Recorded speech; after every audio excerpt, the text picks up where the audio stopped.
You can start or join a meeting in several ways, from ryerson.zoom.us, by opening an invite link, or from the desktop app. Regardless of how you start or join the meeting, the desktop app will be launched. A quick note, participants can join the meeting from a browser, but they will not have access to all the Zoom features. We recommend all participants use the desktop app or mobile app to join the meeting. To download the Zoom desktop app, go to ryerson.zoom.us, select the link under Getting Started, and click the download link for your device. Once you have installed the Zoom desktop app, you will need to sign in using SSO. Enter Ryerson, which will allow you to log in using your My Ryerson credentials. You are now ready to use the Zoom desktop app. In the top right-hand corner, you can click your profile image or icon to view more info about your account and do things such as update the app. From here, you are also able to access your meeting settings. You can also adjust these settings during a meeting, but most of them will be determined by your personal preferences, so take time to review them before you begin hosting meetings. Some important settings to note are under Video, where you can choose how you will appear and how your guests will appear to you. You will want to make sure 16:9 video and Enable HD are checked. Under Audio, it is best to test both your input and output, especially if using an external microphone. In Chat, you can choose how you would like messages to appear and how notifications will appear.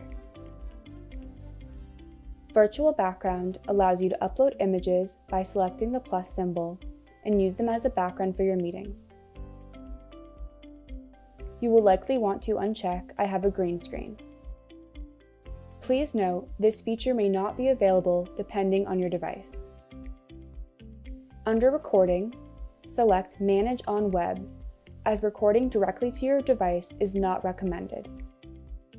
On the home page of the Zoom desktop app, you can choose to quickly start a new meeting, join a meeting if you have the meeting ID or personal link, schedule a meeting, or you can join a meeting on your device by only sharing your screen. This would be useful if you were joining a meeting on a second device, such as a tablet. To the right, you can view any upcoming meetings. In the top menu, note the Meetings page. On the Meetings page, you can view upcoming meetings and launch them. You can also view meeting recordings by selecting Recorded and then Open. Now we will review features available to you within a live meeting. When joining or hosting a meeting, you should choose to join with computer audio.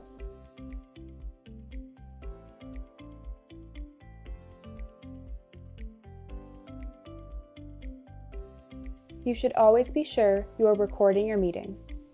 Recording meetings is gone over in more depth in the recording tutorial. In the bottom menu, you can mute and unmute your audio, as well as start and stop your camera. You can also select the arrow beside the camera to set a virtual background. Under Security, you can lock your meeting, meaning that no more participants can join. Enable a waiting room, which will allow you to admit participants, and adjust what participants are allowed to do. Under Participants, you can see who has joined the meeting. You are able to mute all participants. You may also want to select More and mute all participants upon entry so your class is not disrupted. You can send messages to everyone or individual participants with chat.